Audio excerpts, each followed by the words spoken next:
Welcome back, everyone. It's episode 9 of the Tech Intern Show. I'm super excited for this episode. I have with me Ashleigh of the Side Garage here in the space. Pretty exciting stuff. This is episode 9, so really just getting started. I've got a whole summer here in Des Moines now that I'm working with a marketing firm. I kicked that off on Monday, so I'm very excited for the summer. Already learning a ton.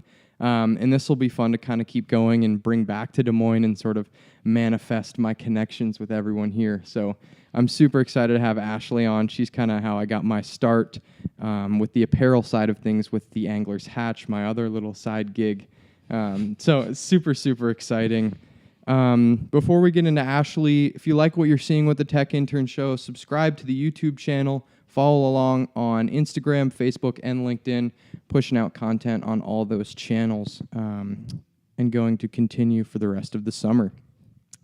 So again, super excited to be back in Des Moines for the summer. Glad I could connect with Ashleigh. This should be really fun. I'm really excited. I know quite a bit about you and your story with the Side Garage since we've been working together since... You were a sophomore in high school? Sophomore year of high school.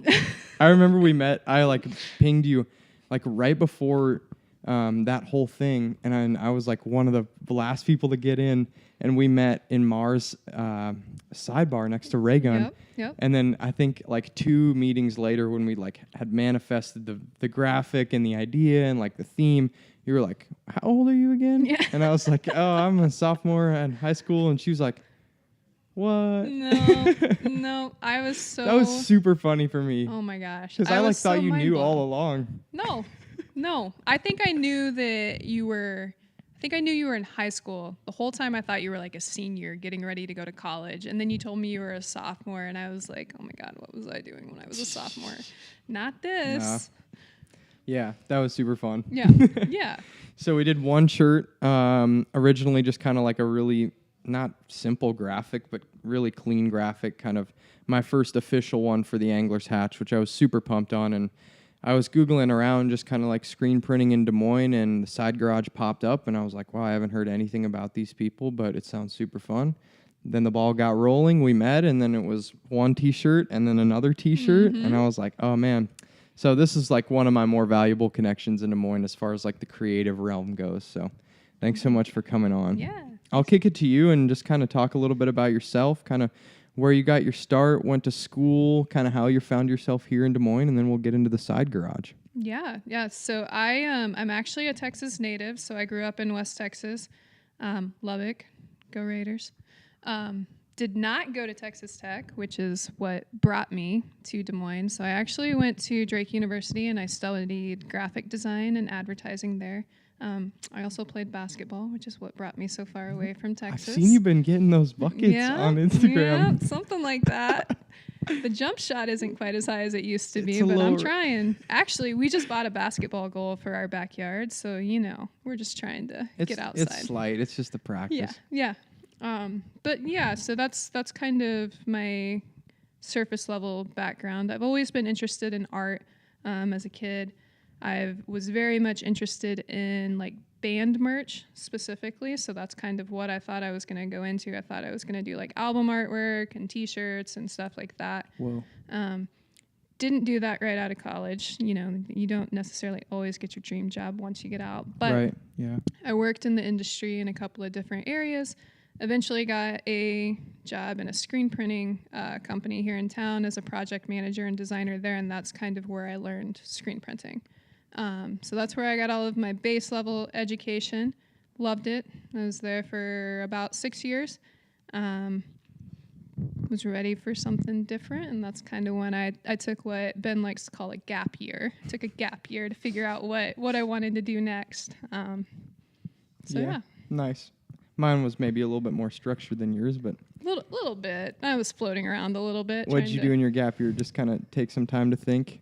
Yeah, so my gap year, I actually worked at Active Endeavors in West Des Moines. Oh, yeah, sure. So I worked for those guys, and I ended up doing their social media and advertising. And while I was there, realized that I missed screen printing, but I wasn't quite sure what I missed about it, and spent some time thinking about that and brainstorming some different ideas. And the thing that I realized I missed the most was sharing that experience with people, and kind of bringing them into the fold and into the process a little bit more than just handing them their product at the end of it. So essentially, when that happened, we also kind of didn't feel comfortable starting a custom screen printing business, given that I had just left one that I was very tied and loyal to. Right.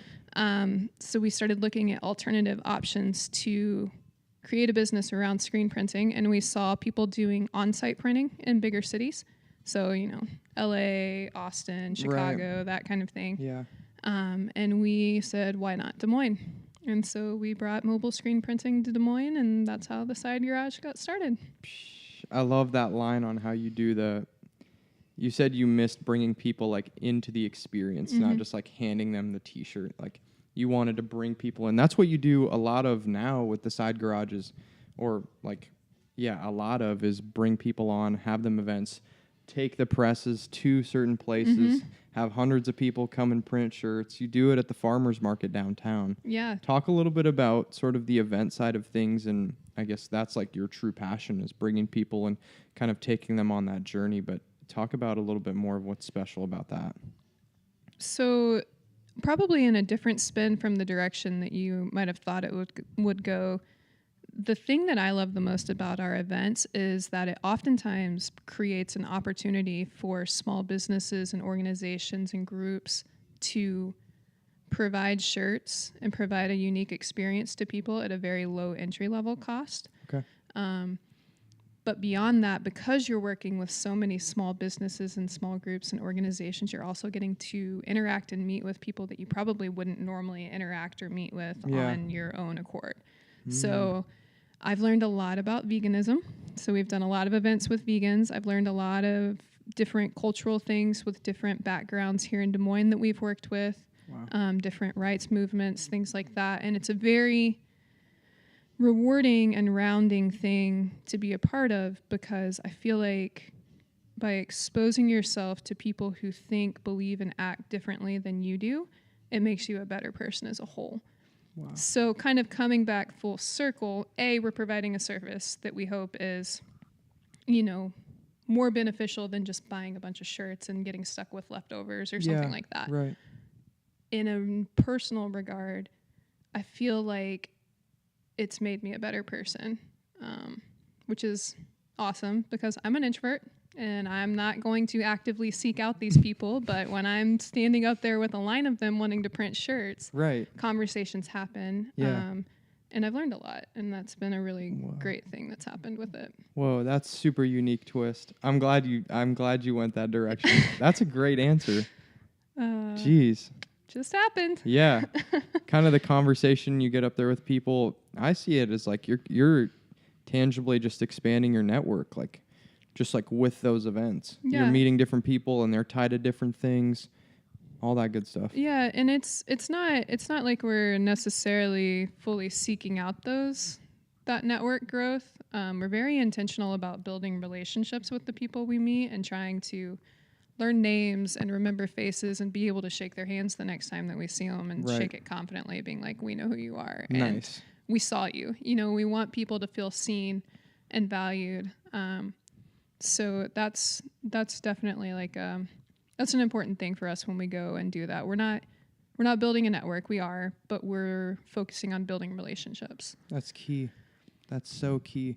I think with building relationships, and I was so excited to come on this episode because, like, through my time at Dowling and kind of taking my gap year and really building my network in Des Moines, just like informally, not professionally, just with friends and people like you and other small businesses, is like, it's the network, but it's just that community feel of Des Moines that I found similar in Bozeman. But even when I come back, and I've only been back for 2 weeks, is something resonates with me about Des Moines and the people that you find here and the culture, whether it be downtown or Valley Junction or out in Johnston. Like, there's something different than any other city that you find in Des Moines, and I'm sure you find that here, like at the Side Garage specifically, and through your events too. Is like the community in Des Moines is so special. It is, and I do think that is potentially not even just a citywide thing, but a statewide thing. I mean, they don't say Iowa nice for no reason, Right. you know. Yeah.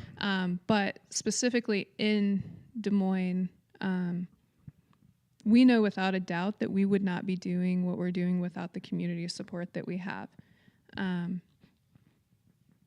I mean, we get asked all the time, what do you do for marketing? What do you do for advertising? We have people knocking down our door trying to help us with that. And we're like, we have word of mouth. I was going to say, it's probably just all word of mouth. It's word of mouth. It's a little bit of like social media following and things like that. But I would say 9 times out of 10, the email that I get, it's somebody who's saying, so-and-so referred us to you to do this. That's special. And that is. And Yeah. I think it is. I think it's a testament to the interconnectedness of our city and how they want to support each other. And especially in the creative realm, Yeah. like there's plenty of room within it. And it's really great to see how people kind of rise up and support one another. Yeah. Whether it be in an actual like positive way or in a very like holding people accountable and challenging way too. I think that's very healthy and meaningful for any community to thrive. Interesting. Super cool. So you touched on kind of design and graphics and how you got your start at Drake and then worked with another company here in Des Moines. I'm reading a book called Creative Confidence right now. Okay. And it basically, I'm super intrigued by graphic design and sort of like brand building. And I've thought about studying it at Montana State recently. And just kind of tying that in with my marketing curriculum. Talk to me a little bit about, since you've been screen printing and learning and still are learning on the day-to-day and designing, talk to me a little bit about the confidence in this industry and kind of where that sources from for you and kind of how you sort of manifested this idea into what it is today. I would personally use the term confidence in my story a little bit lightly. I probably come across confident, but I think anytime that you create something, there's always this sense of, is it good enough? Is it going to resonate with people? Right, yeah. Does it get the message across that I want it to? I do, but at the same bit, if you talk to 21-year-old me, I'm way more confident in my ability now than I was then. And I think a lot of that has to do with anything that you practice. It's repetition and pushing yourself outside of your boundaries, trying new things, failing repeatedly, you know. So I do think for me, confidence came with time, repetition, and pulling myself back up after it not going the way that I thought it would. Yeah. You think just the time thing comes with like more designing, more experience, seeing other things? Yeah. Like I think I'm a geeky kid. Like I'll sit in the second floor of the library and like this little line of books and just like look at all the graphic design books that Montana State has, which is like a very small section, but just like jot stuff down in my field notes and like different ideas for different things. And even it's been 3 months since I like actually started dedicating 30 minutes a week to it. And I've already been like seeing things and be like, wow, how could I replicate that to kind of shift to my focus and like my design for something like that? And do you think that just comes, your confidence, you say, with time, like with just seeing more things, with more experience, with more doing? I think that can play a part. I think it is attributed to the individual as well. Personally, I've never really been a super confident individual. It takes a lot for me to feel like I can stand up and stand out in a crowd, or I don't know what I'm trying to say there, but it takes a lot for me to feel like I belong. Okay. Beside something like that. Sure.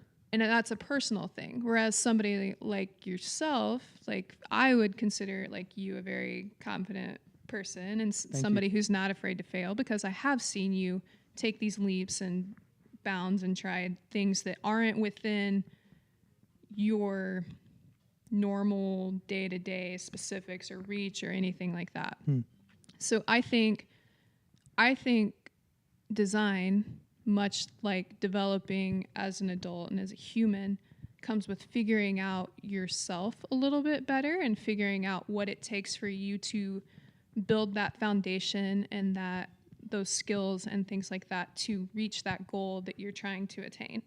It took me a long time to figure out what my style was. And I found it, and that helps and makes my design process a lot easier, a lot smoother, a lot quicker. Prior, I'd probably would have spent 4 to 5 hours on a design that now I can knock out in an hour, you know, because I know the flow and the movement and the procedure much more because I'm a repetition girl. Does that make sense? Yeah, totally. Okay. Thank you for the kind words, by the way. That means a lot. That's an interesting take. I've been just like reading the book, and the authors are head of a design school, and so they go through like, they design like, MRI machines and stuff that caters to like little kids who wouldn't get scared, and like takes them through a journey of like a pirate ship and stuff like that. And it's like that sort of design feel, which is like crazy to me. And they talk about repetition and iterations of things over and over and over, and always asking why. And so that's like more of a, I feel like structured, but also like the kids in the school are like in a very free form, sort of like just ask why, like say no, like ask all the questions, try all the different things, like forget the first idea, go with the second kind of thing. So I find that like the whole book is really insightful, and I'm only 100 pages in, but it's like I've learned a lot already about the design process, and I can see some of that like now when I look at some of your work is like, wow, I see the process of like coming up with designs and what goes behind the scenes. Yeah. Super cool. Well, and even just like you kind of talking about, you know, that whole process with the MRI, I think the other thing with design is having an awareness of yourself and what's around you. Yeah. Because as designers, in the broad term sense, beyond just like graphic design or anything like that, we're constantly looking to see what's out there. How can we make it better? How can we fill a gap? How can we improve on something that's already existing? I mean, my style is definitely retrofit, vintage vibes, and it's not like that hasn't been around. It's not retro or vintage for a reason. Vintage vibes.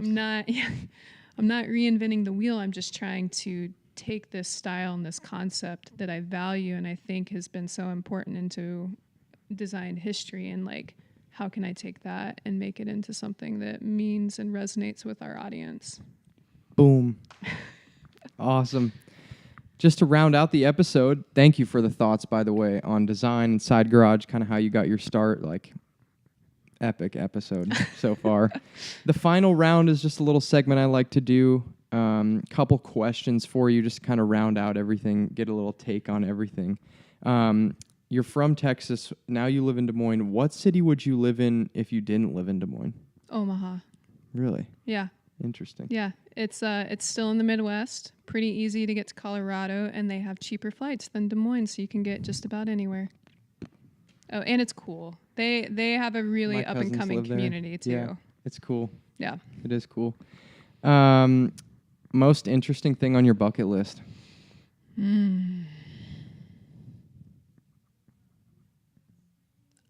I'm going to be honest. The most interesting thing about my bucket list is I don't really have a bucket list. Yeah, me either. That's totally fair. Yeah. I don't. I just like have never thought of one. Yep. That's all I got for that one. Fair.